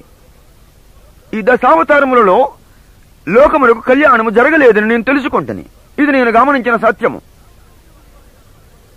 ద్రావిడ యుగం వారు ఏమన్నారంటే, యజ్ఞోవాపతి అనగా యజ్ఞమే రక్షించును. ఎవరిని రక్షించును? దుష్టులను, పాపులను. పాపము చేసిన వారిని తమ పాప బంధంలో నుండి విమోచించి మోక్షమునకు వారసత్వం అనుగ్రహించును. ఏది? యజ్ఞము. ద్రావిడుల కంటే ఆర్యులు గొప్ప జ్ఞానవంతులు కనుక వీరు తర్వాత వచ్చి ఆలోచించారు. వీరు ఏమని ఆలోచించారంటే, పాపులైన ఈ మనుష్యులు తమ హస్తకృత్యములతో గావించిన యజ్ఞము పాప సంబంధమైనదే కనుక ఆ పాప సంబంధమైన యజ్ఞము పాపుల యొక్క పాపము నుండి విమోచింప నేరదు. అట్లయినచో పాపము లేని వారే యజ్ఞము చేసినప్పుడు పాపులకు విమోచనము కలుగును. పాపము లేని వారెవరు? పరమాత్ముడు ఒక్కడే పాపము లేనివాడు. దేవుడన్నవాడు పరిశుద్ధుడు. పాపము చేయడు, చేయించడు, అబద్ధమాడడు, ఆడించడు. కనుక ఆర్యులేమన్నారంటే, అహం యజ్ఞోస్మి అనగా దేవుడే స్వయముగా మన పాపములో నుండి మనలను విమోచించుటకు యజ్ఞమైపోవలసి ఉన్నది. అట్లయినచో లోక కళ్యాణము జరుగును, మన పాపముల నుండి మనకు విమోచనము కలుగును అని ఆర్యులన్నారు. అవును, అహం అంటే అర్థమేమిటి? హోం అనగా దేవుడు. ఎందుకనగా యజుర్వేదము 36వ అధ్యాయములో 3వ మంత్రము నేను ఉపనయన సమయమందు పఠించిన గాయత్రి ఇట్లున్నది. అది చదివి వినిపించుచున్నాను. బ్రాహ్మణులు తమ ఉపనయన సమయముందు ఈ గాయత్రిని పఠించుదురు, అప్పుడు వారికి యజ్ఞోపవీతము ధరింపజేతరు. ఈ శ్లోకం ఇట్లున్నదో చదివి వినిపించుచున్నాను. ఓం భూర్భువః స్వః తత్సవితుర్వీరేణ్యం భురోగధిమస్య ధీమహి ధియో యో నః ప్రచోదయాత్ అనగా ఓంకార స్వరూపుండు, స్వయంభవుడు, దుఃఖరహితుండు, సర్వవ్యాపకుండు, సకల జగత్తునుత్పాదించి సకలైశ్వర్యములనిచ్చువాడు, స్వీకరించుటకు శ్రేష్టమైన యోగ్యుండు, పరిశుద్ధ స్వరూపుండు, సమస్త సుఖములనిచ్చు ఆ పరమాత్మ స్వరూపమును నేను ధరింతునుగాక. జగదీశ్వరుండైన పరమాత్మయైన వాడు మా బుద్ధులను ప్రేరేపించునుగాక అని దీని భావమయ్యున్నది. దేవుడైనటువంటి వాడు ఓంకార స్వరూపుండు, ఆయన స్వయంభవుడు అనగా మనుష్యుల యొక్క దృష్టికి గోచరము కానటువంటి వాడు, కనిపించకపోయినటువంటి వాడు, అదృశ్య స్వరూపము గలవాడు అని అర్థము. స్వయంభవుడు, స్వహ అనగా తనకు తానై ఉన్నవాడు, మనుష్యుల హస్తముల చేత నిర్మించబడిన వాడు దేవుడు కాడు అని అర్థము. ఇప్పుడు ఈ యొక్క ఓంకార స్వరూపుండు, ఆయనలో వచ్చినటువంటి అహం అనేటువంటి దేవుడు అనగా హోం ఒక దేవుడు, ఆయనలో నుండి వచ్చిన వాడు అహం మరి ఒక దేవుడు. దేవుల్లో నుంచి వచ్చినవాడు రెండవ దేవుడు అనగా మొదటి దేవుడు తండ్రి, ఆయనలో నుండి వచ్చిన వాడు దేవుని యొక్క కుమారుడు అనగా ఆ దేవుని యొక్క కుమారుడైనటువంటి అహం అనే దేవుడు స్వయముగా యజ్ఞమైపోయి తన శరీరమును పాప పరిహారార్థమై ప్రాయశ్చిత్తం వనర్చుటకు నలగగొట్టుకుని ఆత్మానాం యజ్ఞం, ఆ యజ్ఞములో ఆత్మను అర్పించుకుని తన రక్తమును చిందించుట ద్వారా అప్పుడు నరులకు పాప విమోచనము కలుగును అని నేను గ్రహించాను. దీన్ని బట్టి చూడగా నేను పాపిని, పాపములో పుట్టి ఉన్నాను కనుక నా పాపము నా యొద్ద నుండి తీసివేయబడాలి, నేను పరిశుద్ధుడు నవ్వాలి. యజుర్వేద 36 మంత్ర ప్రకారముగా నేను యజ్ఞోపవీతమును ధరించి ద్విజుడినయ్యాను, అనగా 2వ జన్మ ఎత్తిన వాడిని బ్రాహ్మణుడనయ్యాను. కానీ నేను నా అర్చకత్వ సమయమందు లక్ష్మీనారాయణ స్వామి వారి ఆలయములో పూజ చేయుచున్న రోజులలో రహస్యముగా నేను చేయుచున్నటువంటి చీకటి సంబంధమైన పాపములు, మద్యపానీయములు స్వీకరించుటలో బహు నేర్పరి అయి ఉంటిని. ఈ విధమైనటువంటి సమస్తమైనటువంటి పాపములు మా పూర్వీకులకు తెలియదు గాని, మా పెద్దలు వాటిని ఎరుగరు గాని, పరాత్పరుడైనటువంటి ఆ పరిశుద్ధ దేవుడు హృదయాంతరంగం ఎరిగిన వాడు కనుక తనకు సమస్తము తెలుసు. మరి నేను ఏ విధముగా పరిశుద్ధుడు కాగలను? యజుర్వేద 36 మంత్రం ప్రకారముగా నేను యజ్ఞోపవేతమును ధరించడం ద్వారా పరిశుద్ధుడును కాజాలను. ఎందుకనగా అహం యజ్ఞోస్మి, నా కొరకు ఒక దేవుడు ఈ భూలోకమునకు వచ్చి యజ్ఞమైపోతే తప్ప, ఆయన యజ్ఞములో ఆయన రక్తధారులతో నేను కడగబడి శుద్ధీకరించబడితే తప్ప నాకు పరిశుద్ధత లేదు అని నేను గ్రహించి తినే. కనుక బ్రహ్మ తాండ్య మహాబ్రాహ్మణములో ఉన్నటువంటి మొదటి శ్లోకం ప్రకారముగా తాను యజ్ఞములో తన శరీరమును సమర్పించుకొని ప్రాయశ్చిత్తమును నెరవేర్చి ఆయన పాపమునకు పరిహారము గావించను కదా. అవును, కానీ ఇక్కడ నాకు దేవి భాగవతములో ఉన్నటువంటి ఒక విషయము జ్ఞాపకం వచ్చినది. అది నేను చదివి వినిపించుచున్నాను. అది ఎట్లున్నదంటే, కన్న కూతురును భార్యగా చేసుకున్నట్టి మాధవసుతుడు కామకుడుగాదే. మరికొద్దిగా ముందుకు పోతే, సురగుర సతితో మరుకేళిగూడిన మరికశ్యపుండు కామకుడుగాదే అని ఉన్నది. ఇది నాకు జ్ఞాపకం వచ్చినది. దీని భావం ఏమంటే, బ్రహ్మ సృష్టికర్త కనుక సృష్టించాలని తాను మట్టిని తీసుకుని మానవాకారములో నాయనుడు సృష్టించను. సృష్టించిన పిమ్మట నాసికారంధ్రములో జీవవాయువును ఊదెను. అప్పుడు ఆమె చలించినది. సృష్టించిన వాడు సృష్టిపిత, సృష్టించబడినది సంతానము. కనుక ఆమె యొక్క చలనమును చూచి, ఆమె శరీర అంగముల యొక్క భంగిమల ప్రదర్శనను చూచి, శిరస్సు నుండి శ్రీపాదం వరకు బాగా చూచి తన్మయుడై ముగ్ధుడై ఆమెను వాంఛించి ఆమెను కౌగులించుకున్నాడు అని దీని భావమై ఉన్నది. రెండవ భావం ఏమి? సురులు అనగా దేవతలు, గురువు అనగా గురువు. దేవతలకు గురువు బృహస్పతి, సతి అనగా భార్య. బృహస్పతి యొక్క భార్య అయిన తార, దేవతలకు గురువైన బృహస్పతి భార్య అయిన తారతో మరుకేళిగూడిన అనగా సరసములాడేడట. ఎవరు? మరుకశ్యపుండు అనగా కశ్యపు బ్రహ్మ. బ్రహ్మకు కశ్యపు బ్రహ్మ అని ఒక పేరు కలదు. దీనికి ఒక చరిత్ర కలదు. ఈ చరిత్రను ఆధారముగా తీసుకుని బ్రహ్మకు ఈ పేరు ఇవ్వబడినది. కామకుడు కాదే, ఈయన కామకుడు కాదా అనగా ఈ 2 స్థానములలో కూడా సృష్టించిన సృష్టి అయిన సంతానమును కన్న కూతురును కౌగులించుకుని భార్యగా చేసి పాపము చేసి, దేవతల గురువైన బృహస్పతి భార్య యొక్క తారుతో మరుకేళిగూడి పాపము చేసినాడు కనుక ఈ పాపమునకు ప్రాయశ్చిత్తార్థమై తన శరీరమును యజ్ఞములో కాల్చుకొని ఆయన ప్రాయశ్చిత్తం నెరవేర్చిన గాని లోక కళ్యాణము కొరకు మాత్రము కాదని నేను ఈ సత్యమును గ్రహించి తిని. కనుక ఈ ప్రజాపతి యొక్క యజ్ఞము ద్వారా మానవ కోటికి మోక్షము లభించదు అని నేను గ్రహించగలిగితేనే. అట్లయినచో మరి మార్గమేది? ఒక దినం ఏమైందంటే, అది జూన్ నెల. ఎండలు బహు విపరీతంగా ఉన్నవి. వర్షములు లేకుండాను. భూమి బ్రద్దలైపోయినది. పశువులు మనుషులు 50 మంది ఈ ఎండ దెబ్బకు తట్టుకోలేకపోతున్నారు. మా గ్రామస్తులంతా కలిసి నా ఎద్దుకు వచ్చి, అయ్యా స్వామిగారు, మనం యజ్ఞం చేయాలండి, వర్షాలు కురాలి కనుక మీరు మీ మఠంలో నుండి కొంత డబ్బు మాకు అప్పచెప్పండి, మేము కూడా కొంత కలెక్షన్ చేసి మీకు ఇస్తాము. మీరు యజ్ఞం చేస్తే తప్ప వర్షములు కురిసేటట్లు లేవు కనుక మీరు ఇందులో శ్రద్ధ తీసుకోవాలి అని చెప్పి నాతో మాట్లాడారు. సరే అన్నాను. ఈ విధముగా మొత్తం డబ్బంతా నా చేతిలో వాళ్ళు పెట్టారు. 10,000 రూపాయలు తీసుకుని 3 మనుషులు పట్టుకుని నేను పట్టణానికి వెళ్ళాను. వెళ్ళి యజ్ఞ సామాగ్రి దుకాణంలో కొంటున్నాను. కొంటుండగా అక్కడ ఏమి జరిగిందంటే, నేను ఒక మైక్ లో స్వరముని విన్నాను. అది యుగళ గీతము. ఆ యుగళ గీతము యొక్క అర్థం ఎట్లున్నదంటే, కన్యక గర్భములో పశువుల పాకయందు జన్మించి మానవతారమెత్తి సమస్త నరులకు పాప విమోచనము కలిగించుటకు జన్మించిన పరిశుద్ధుడవు నీవే కదా అని ఆ భావం ఉన్నది. నేను ఈ 7.5 సంవత్సరాల బట్టి నుండి అన్వేషించుచున్న పరమాత్ముడు ఈయనే కదా, ఎవరో ఈ పాటను పాడుచున్నారే, ఈ చరిత్రకారుడు ఏ గ్రంథంలో కలడో వీరికి తెలిసేమో.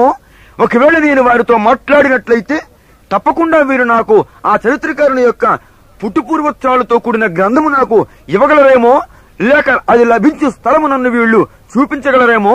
ఈ వివరాలు కనుక్కుందామని నేను తొందరగా నా చేతిలో ఉన్న యజ్ఞ సామాగ్రి జాబితా ఆ దుకాణపు యజమానుడికి ఇచ్చి, అయ్యా దీన్ని మీరు తయారు చేసి సిద్ధముగా ఉంచండి, నేను ఇప్పుడే వస్తున్నానని చెప్పి తొందరగా నేను నడిచి ఏ దిశ వైపు నుండి వచ్చుచున్నదో ఆ యొక్క యుగళ గీత స్వరము ఆ దిశ వైపు నేను వెళ్లి అక్కడ చూచినది ఏమంటే, కొంతమంది స్త్రీలు పురుషులు కలిసి 2 మైక్ సెట్స్ పెట్టి అక్కడ వాళ్ళు పాటలు పాడుచు, కంజిళ్ళు వాగించు, ఆయా మృదంగములు, ఆయా సంగీత వాయిద్యములు వాగించు సంతోషములు ఉన్నారు. వీరు క్రైస్తవులు కదా అని తెలుసుకున్నాను. అక్కడ ఒక పెద్ద వ్యాన్ ఉన్నది. దాని చుట్టూ ఏవో వాళ్ళు బైబిల్ సంబంధమైన అక్షరములతో కొన్ని వాక్యములు రాసి ఉన్నారు. బైబిల్ విపరీతముగా అమ్ముచున్నారు. అయినను ఈ మాలవాళ్లతో నాకెందుకు సంబంధము? వీళ్లకు వేదములు ఉపనిషత్తులో ఉన్నటువంటి ఆ పరిశుద్ధుడైన పరాత్పరుడు పరిశుద్ధాత్ముని యొక్క వివరం వీరికేమి తెలుసు అని అనుకొని నేను వెనుక తట్టి తిరిగిపోయాను.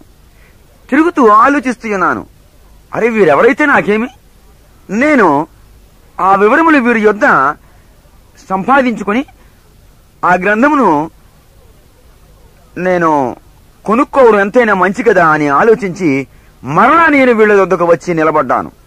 ఇక్కడ కొన్ని విషయములు చెప్పాలి మీతో. నేను అర్చకుడు కనుక నేను ఎట్లా ఉంటునంటే, నా తల ముందు భాగము గుండుగా చెక్కబడి ఉండెను, వెనక భాగం కొద్దిగా పిలక ఉండెను. నొసట నామము, చిన్న పంచెకట్టు, చిన్న కండువ పై మీద వేసి ఉన్నాము. ఇది మా యొక్క యూనిఫారం, డ్రెస్, అర్చకుని యొక్క వస్త్రములు. నేను అక్కడికి వెళ్ళిన తర్వాత ఆ పాట వీళ్లు పూర్తి చేశారు. తెలని అంగీకరించిన ఒక స్థూల శరీరము గల ఒక ఆయన అక్కడ నిలబడి ఉన్నాడు. ఆయన యేసు ఒక్కడే దేవుడు, ఆయనే ప్రభువు, ఆయనను నమ్ముకుంటే తప్ప మీకు మోక్షానికి మార్గమే లేదు అని చెప్పి అనేక విధములుగా బోధించుచు, ఆయన యేసు మరలా వచ్చుచున్నాడు కనుక నీవు యేసు యందు విశ్వాసం ఉంచు, రక్షణ పొందుదువు, లేని పట్ల నిత్య నరకాగ్నికి గురి అయిపోవుదు అని బోధించుచున్నాడు. నేను అనుకున్నాను, ఏం బోధిస్తున్నాడు ఈయన? యేసట దేవుడట, ఆయన్నే నమ్ముకుంటే తప్ప మోక్షము లభించదట. సరేలే, ఆయన ఏం బోధిస్తా మనకెందుకు గాని, మన పని మనం చేసుకున్నామని నేను నిలబడ్డాను. అది ఆయన బోధ పూర్తయిన తర్వాత నన్ను చూచి, అయ్యా మీరెవరండి? నేను చెప్పాను, లక్ష్మీనారాయణ స్వామి వారి మఠంలో నేను ప్రధాన పూజారిగా పనిచేస్తూ ఉన్నాను. మాకు అనేకమైనటువంటి భూములు, ఆస్తులు, రాజమాన్యము ఆ మఠంలో కలదు. నేను మీ వద్దకు ఒక చరిత్రకారుని యొక్క విశేషమైనటువంటి వివరములు తెలుసుకోవడం వచ్చాను. ఎవరండి ఆయన అని ఆయన అడిగాడు. నేను అన్నాను, కన్యక గర్భములో పశువుల శాలలో జన్మించి అవతారమిచ్చి సమస్తమైన నరుల యొక్క పాపములో నుండి వారిని పరిహారము గావించుటకు తన శరీరమును ప్రాయశ్చిత్తం పునర్చుటకు నలగొట్టుకుని తన రక్తమును చిందించి ఆ రక్తములో నరులకు పాప విమోచనము కలిగించును అని ఉన్నదండి. దానికి సంబంధమైనటువంటి ఒక యుగళ గీతము ఇప్పుడు మీ మనుష్యులు పాడారు. అది విని ఆయన యొక్క చరిత్ర తెలుసుకోవాలి కనుక ఆ చరిత్రకారుని యొక్క గ్రంథము మీ వద్ద ఉంటే నాకు ఇవ్వండి, లేకపోతే ఎక్కడ లభిస్తుందో నాకు చెప్పినట్లయితే నేను కొనుక్కుంటాను. ఈ కారణం చేత మీ వద్దకు వచ్చానండి అని అన్నాను. ఆయన అన్నాడు, ఏమి వేదములలో క్రీస్తు కలడా? నేను నా మనసులో అనుకున్నాను, ఏడ్చాడు. వేదముల్లో క్రీస్తు అంటాడేమిటి, నేను చూసింది క్రీస్తు కాదు కదా అని నేను నా మనస్సులో అనుకుంటున్నాను. ఆహా అని ఆయన మరల ప్రారంభించాడు. ఎంత గొప్ప దేవుడివయ్యా నీవో మహాప్రభు అని తనలో తాను ఆనందభరితుడై క్రీస్తును ఎంతో విధముగా కొనియాడుచు నాతో మాట్లాడుతూ ఇట్లా అన్నాడు, అయ్యా మీ పేరేమిటి? పరవస్తు సూర్యనారాయణ అని నేను చెప్పాను. సూర్యనారాయణ గారు, మీరు పరవస్తు చెన్నై సూర్య గారి వంశీకులా అంటే అవునన్నాను. ఆహా, అయితే మీరు వేద పండితులు అన్నమాట. అయ్యా పండితులను కానుగానే ఆ వంశంలో పుట్టినవాడిని అని చెప్పాను. అప్పుడు ఆయన అన్నారు, మరి మీరు కనుగొన్నటువంటిది యేసు ప్రభు యొక్క జనన మరణ పునరుత్థాన రక్త ప్రోక్షణ విషయములండి. ఆ యేసు బైబిలులో మీకు కనిపిస్తాడు.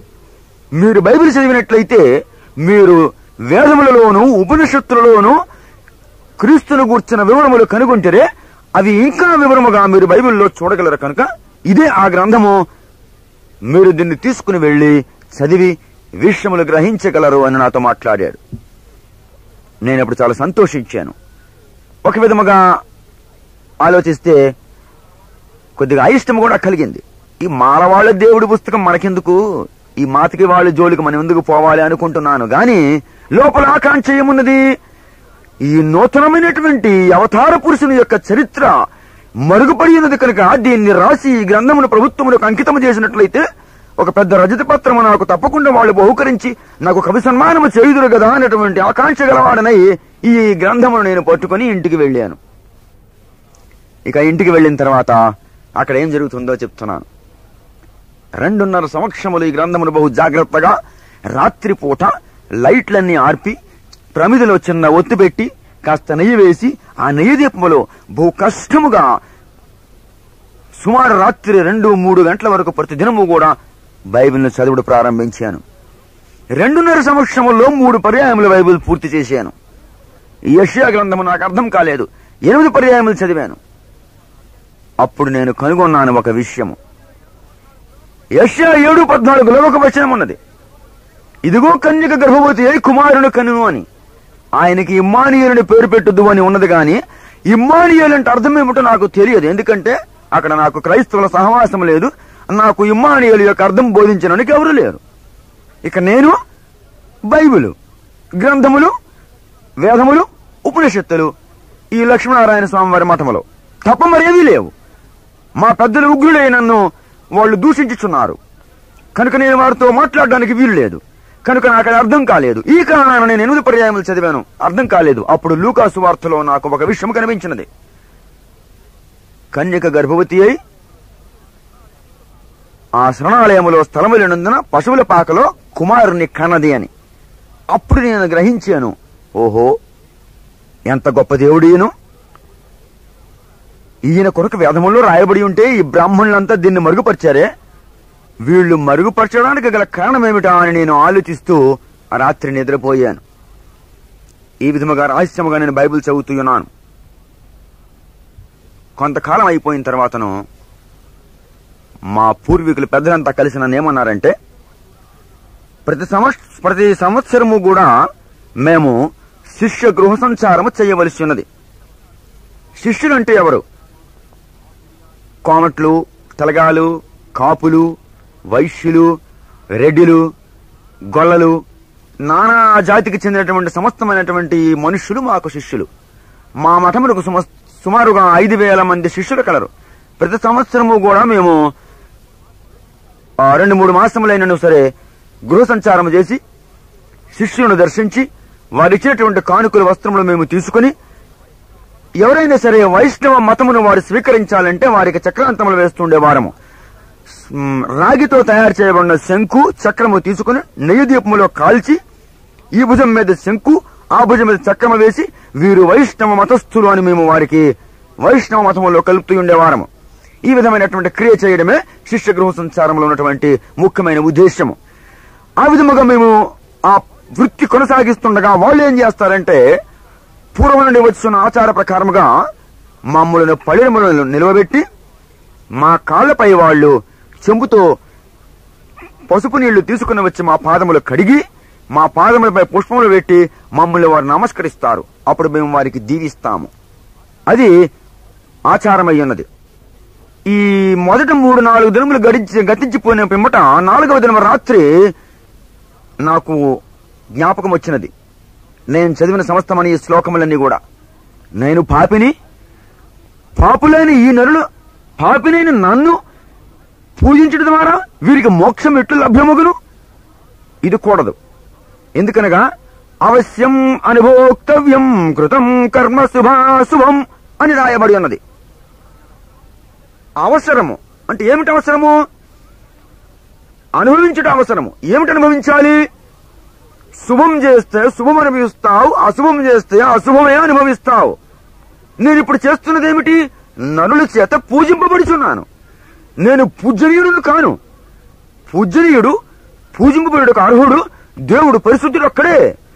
కనుక ఈ నరుల చేత నేను పూజింపబడినట్లయితే నేను ఇంకా పాపమునకు గురి అయి నేను నిత్య నరకమునకు నేను వారసుడైపోదునేమో అని నాకు భయం కలిగి ఆ భీతి చేత రాత్రి నేను ఒక నిర్ణయానికి వచ్చాను. ఉదయం మా పెద్దలతో ఈ విధముగా నేను ఒక్కడి నుంచి ఇక మీదట నేను మరి ఈ గృహ సంచారంలో పాల్గొనను, తిరిగి ఇంటికి వెళ్ళిపోతానని వాళ్ళతో మాట్లాడాలనుకున్నాను. తెల్లవారింది. నిత్యకృత్యములు ముగించుకున్నాము. గృహ సంచారానికి మా పెద్దలతో మేము ముందంజ వేసాము. అప్పుడు ఒక ఆయన వచ్చి తన ఆచార ప్రకారముగా నన్ను కడగబోతుండగా నా పాదములను నేను ఆటంకపరిచాను. మా తాతగారు, పెద్దనాన్నగారు, ఏమైంది, ఎందుకు ఆటంకపరుస్తున్నావన్నారు. అప్పుడు నేను వారికి వినిపించాను మనుస్మృతి 2వ అధ్యాయము సంధ్యావందన ప్రార్థన. నేను పాపిని, పాపములో పుట్టి పాపములో పెరిగి పాపం నశించిపోవచ్చున్నాను. కనుక మనందరము పాపులమే, మనం జన్మతోనే పాపులము, నీచులము. కనుక మనం జన్మల చేత పూజించబడుటకు అర్హులము కాము అనే సంగతి నేను గ్రహించాను. కనుక వీరి చేత నేను పూజింపబడను, నన్ను క్షమించండి. అది అవసరమైతే మీరే ఆ వృత్తి చేయించుకోండి, నేను చెయ్యనని చెప్పాను. అక్కడ కొద్దిగా తర్కము జరిగినది. ఈ తర్క వితర్కములలో వారు ఉగ్రులై నన్ను కొట్టారు.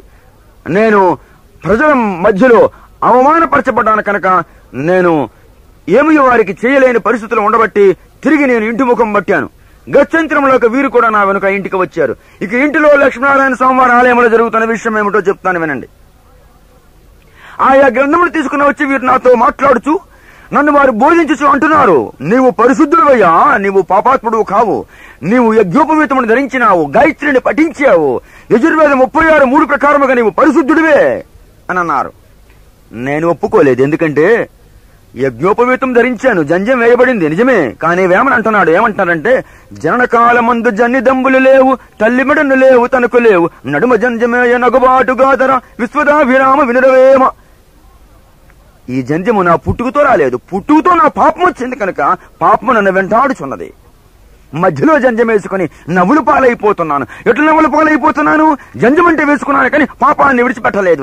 నా జంజము, నా యజ్ఞము యావత్తు కూడా పాపము నుండి నాకు వేరు చేయలేదు.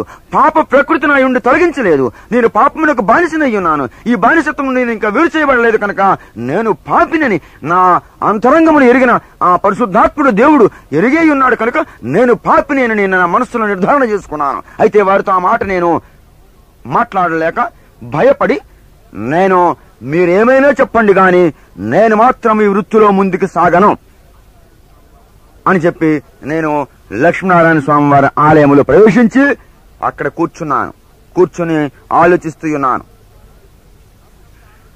రాత్రంతా ఆలోచనతో గడిపాను. మా వాళ్ళు ఆలయంలో ప్రవేశించారు. ప్రవేశించి ఏమంటున్నారంటే, అరే బాబు, మా మాట వినరా పెద్ద నాయన, నన్ను పెద్దబాబు అని పిలుస్తారు. అందుకు నేనేం వినాలి చెప్పండి అన్నాను. వాళ్ళు అన్నారు, మనము గురువులము.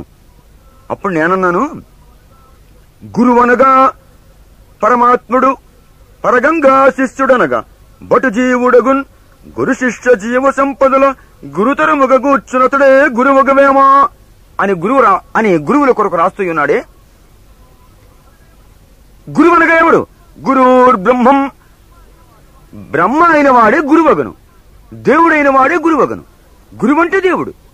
గాని మనము ఈ జనములకు మేమే గురువులమని చెప్పబట్టే దేవునికి పూజించడానికి బదులు గురువైన మనలను వీరు పూజించడం మొదలుపెట్టారు. కనుక వీళ్ళకి అర్థంగా మార్గములు నడిపించిన వాళ్ళము మనమే. సత్యాన్ని మరుగుపరిచి అసత్యాన్ని సత్యము కింద మార్చి వాళ్ళ చేత మనం పూజించబడుచు అగ్రహపీఠములను సమాజంలో ధరించిన మనము పాపులమే గాని గురువులు ఎట్లవుతాము అని నేను మాట్లాడి మరల ఈ విధముగా అన్నాను. లోకములకు గురువు, లోకులకు గురువు, అది తెలిసి మోక్షమందగోరి గురుని గానక నరక కోపమందిరి అని వేమన్ రాస్తూ ఉన్నాడు. గురువు గురువు గురువు అని మనుషులు గురువుల యొద్దకు పరిగెట్టి, మోక్షము కావాలని గురువుల యొద్దకు పరిగెట్టి మోక్షాన్ని వారు పొందలేక ఆఖరికి నరకానికి వీరు పాత్రులైపోతున్నారని వేమన్ రాస్తూ ఉన్నాడే. మనము నిత్య నరకాగ్నికి పాత్రులమే, మనల్ని పూజించిన ఈ ప్రజలు కూడా నిత్య నరకములకు పాత్రులవుతున్నారు.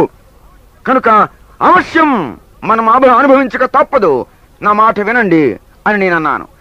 మమ్మల్ని బోధిస్తావా నీవు అని నన్ను లక్ష్మీనారాయణ స్వామి వారి ఆ మఠములో నన్ను వాళ్ళు చిత్రవద చేశారు, కొట్టారు, హింసించారు, కాళ్ళు చేతులు కట్టారు, 3 దినములు ఉపవాసంతో నన్ను పెట్టారు.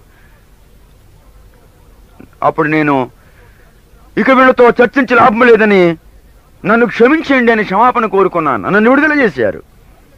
మరికొద్ది దినములు గడిచిన పిమ్మట ధైర్యం తెచ్చుకున్నాను. మా మఠంలో మైకులు ఉంటాయి. ఎందుకనగా ఉదయం సుప్రభాతము, సాయంకాలం సంధ్యావందనము ప్రజలకు వినిపించాలి కనుక ఒకరోజు వేకువజామున లేచి నేను సమస్త గ్రంథాలను మఠం మీద అరుగు మీదకి తీసుకుని వచ్చి మైక్ సెట్స్ అక్కడ పెట్టి అక్కడ నిలబడి ఒక్కొక్క శ్లోకమును చదివి దాని వివరము చెప్పుచూ నేను బైబిల్లో చూసినటువంటి యేసు క్రీస్తు ఒక్కడే ఈ యొక్క వేదములను బట్టి ఉపనిషత్తులను బట్టి చూడగా దేవుడు ఆయన యందు మాత్రమే మోక్షము లభించును, మరి ఎవరి యందు మోక్షము లభించదు, ఆయన తప్ప వేరొక దేవుడు లేడు ఈ లోకములో అని నేను తెలుసుకున్న ఈ సత్యాన్ని ప్రజలకు నేను ఆనాడు ఉదయం బోధించాను. ఈ సంగతి వీళ్ళు విని అప్పుడు వాళ్ళు ఏం చేశారంటే ఎవరు చెప్పమా అని ముందుకు వచ్చి చూస్తే నేను అప్పటికి ఊరంతా కూడా మఠం చుట్టూ మూగిపోయారు. చదువుకున్న విద్యావంతులంతా నా వైపు వచ్చారు, చదువు లేని వాళ్ళంతా కూడా మా పెద్దల వైపు వెళ్ళారు. వీడు దేవదూషణ చేస్తున్నాడే అని మా పెద్దలను చదువు లేని వాళ్ళంతా కూడా కలిసి అన్నారు. చదువుకున్న వాళ్ళు అన్నారు గొప్ప రహస్యాన్ని ఈయన బయలుపరుస్తున్నాడే, గ్రంథాలను తీసుకుని రుజువు చేస్తున్నాడే, నిజంగా పరమస్థ చెన్నైసూరి యొక్క వంశములు ఉన్నవాడే అని నిరూపించుకుంటున్నాడని వీళ్ళు బలిరా అంటూనున్నారు. అప్పుడు నేను బృహదారునికి ఉపనిషత్తులో ఒక ప్రార్థన చదివి ఈ విధముగా వినిపించాను. అది ఏ విధముగా ఉందో చదివి వినిపిస్తున్నాను. అసతోమా సద్గమయ తమసోమా జ్యోతిర్గమయ మృత్యోర్మ అమృతంగమయ ఓం శాంతి శాంతి శాంతి. దీని భావం ఏమంటే, ఓ దేవా మేము అశాంతిలో ఉన్నాము, మాకు శాంతిని అనుగ్రహించుము. అశాంతి ఎందుకు వచ్చింది? అసత్యములో ఉన్నాము గనుక మాకు అశాంతి సంభవించినది. ఇప్పుడు ఏం కావాలి? సత్యములోనికి నడిపించుము. ఎందుకు? సత్యములో శాంతి లభించును. అంధకారములో ఉన్నాము, వెలుగులోనికి నడిపించు దేవా. ఎందుకనగా అంధకారములో శాంతి ఉన్నది కనుక, వెలుగులో శాంతి ఉంది కనుక మాకు వెలుగు కావలెను. ఆ తర్వాత మృత్యోర్మ అమృతంగమయ, అమృతమును సేవించే వారికి మరణం ఉండదట, అంటే నిత్య జీవము. అనగా నరకములో ఉన్నాము, నిత్య నరకములో నుండి మమ్ములను నిత్య జీవములోనికి నడిపించు దేవా అని ఈ ప్రార్థన నేను చదివి వారికి వినిపించాను. అప్పుడేమంటున్నానంటే బైబిల్ తీసి యేసు ప్రభు అంటున్నాడు, నేనే సత్యము, నేనే జీవము, నేనే మార్గము అని అంటున్నాడు. విష్ణు పురాణం 10:6లో ఉన్నటువంటి ఒక సత్యము చదివి వినిపించాను. విష్ణు ఏమంటున్నాడంటే, జాంబవంతా నీ వద్దనున్నటువంటి ఈ సమంతకమణి బహు ప్రకాశవంతముగా వెలుగును వెదజల్లుచున్నది, దీనిని ధరించుటకు నేను యోగ్యుడను కాను. ఎందుకనగా ఎవరైతే వెలుగై ఉన్నారో తానే ఈ సమంతకమణిని ధరించుటకు యోగ్యుడు. విష్ణుమూర్తి వెలుగు కాకపోతే ఏమై ఉండాలి? ఆ సత్యాన్ని తెలుసుకున్నాను. ఆయన చీకటై ఉన్నాడు. అయితే యోహాను సువార్త 1వ అధ్యాయంలో 1, 2, 3 వచనములు నేను అప్పుడు జ్ఞాపకం చేసి చదివి వినిపించాను ప్రజలకు. ఆయనలో జీవముండెను, ఆ జీవము లోకమునకు వెలుగై ఉండెను, ఆ వెలుగు చీకటిలో ప్రకాశించున్నది, కానీ చీకటి దానిని గ్రహింపకుండా ఉన్నది అని. చీకటిలో ఉన్న ప్రజలమైన మనము యేసు ప్రభువును గ్రహించలేక నాశనములు పడి నాశనమైపోవచ్చున్నాము కనుక ఇప్పుడు మీరంతా ప్రభువునందు విశ్వాసం ఉంచండి. వేదములను, వేదాంగములను, ఉపనిషత్తులను బట్టి చూడగా యేసు ఒక్కడే దేవుడు. ఆయన రక్త ప్రోక్షణములో మనకు పాప విమోచనము కలుగును కనుక నేను ఆయన విశ్వాసం ఉంచున్నాను. ప్రియులారా, మీరు విశ్వాసం ఉంచండి, మీరు మోక్షమునకు వారసులవుతునని మొట్టమొదటి సాక్ష్యము నేను అపోస్తల కార్యం 1:8 చెప్పిన ప్రకారముగా నా స్వదేశములో నేను సాక్ష్యం ఇచ్చాను.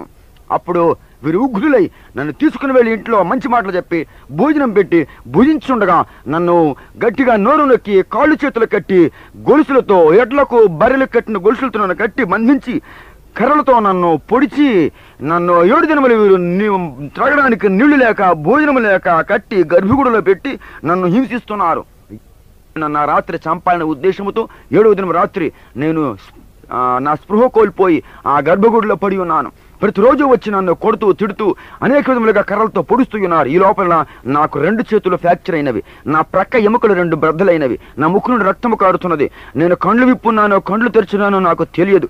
అయినను కూడా దేవుని యొక్క మహాకృప చేత నేను ఆ యొక్క గర్భగుడిలో ఈ దెబ్బలు కాల్చినను, ఈ యొక్క రక్త ప్రవాహములు పడి ఉన్నను. నాకు దేవుడు జీవింపజేసి ఉన్నాడు. దేవునికి స్తోత్రములు కలుగును గాక. మహాకృప చేత దేవుడు ఆ రాత్రి ఏ విధముగా తలుపు తాళము తెరిచాడో నాకు తెలియదు, ఏ విధముగా గదిలోనికి ప్రవేశించాడో నాకు తెలియదు, ఏ విధముగా నా వద్దకు వచ్చి నన్ను పట్టి పైకెత్తి నా కుమారుడా నీవు భయపడకుము అని నాతో మాట్లాడినప్పుడు నేను నా గొలుసుల యొక్క విడుదల నుండి విమోచింపబడినట్లు నేను ఆ శబ్దమును విని కిందకు చూసినప్పటికీ గొలుసులు తెగి కింద పడి ఉన్నవి.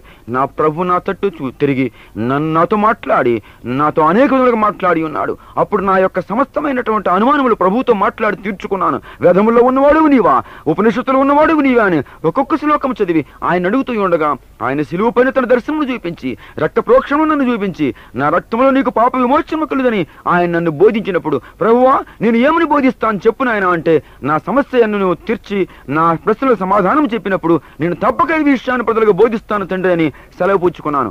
ఈ విధముగా అనేక విధములుగా నేను ప్రభువుతో మాట్లాడి 1.5 గంటల తర్వాత బయటపడ్డాను. ఆ బయటపడిన పిమ్మట వాళ్ళు నన్ను మరలా నేను బయటకు వచ్చిన సంగతి వాళ్ళు గుర్తించి నన్ను శిక్షించి కొట్టి నన్ను వెంబడిస్తుంటే రాత్రి నేను పారిపోయాను. పారిపోయిన పిమ్మట మధ్యలో నాకేమి కలిగింది? ప్రభు నన్ను ఏ విధముగా సంధించి మళ్ళీ 2వ పర్యాయము ఆకలి కొని ఉండగా నాకే విధముగా తాను పాలిచ్చి నాకు బలపరిచి నాతో మాట్లాడి నేను చేయవలసిన సమస్త కార్యములను బోధించి నేను నడవలసిన మార్గం ఎట్లా నన్ను చెప్పారు. ఈ వివరాలన్నీ కూడా నేను రుజుదర్శిని అనేటువంటి ఒక పుస్తకమును రచించి ఉన్నాను. ఆ పుస్తకము ప్రింట్లో ఉన్నది. దాని కొరకు దయచేసి ప్రార్థించండి. రుజుదర్శనంలో అనేక విధములైనటువంటి వివరణలతోనూ శ్లోకములతోనూ యేసు ప్రభువును గురించిన సత్యములు మీరు చదవగలరు. అందులో నా సాక్ష్యము, నా అనుభవము, నా యొక్క శ్రమలు, నా కుటుంబ శ్రమలు, నా పిల్లల శ్రమలు ఇవన్నీ కూడా మీరు చూడగలరు. ఇవన్నీ అందులో చదవగలరు. కనుక దాని కొరకు ప్రార్థించండి. త్వరలోనే అది అచ్చులో ఉన్నది. కావలసిన వారు నన్ను రాసినట్లయితే మీకు అది పంపించగలను.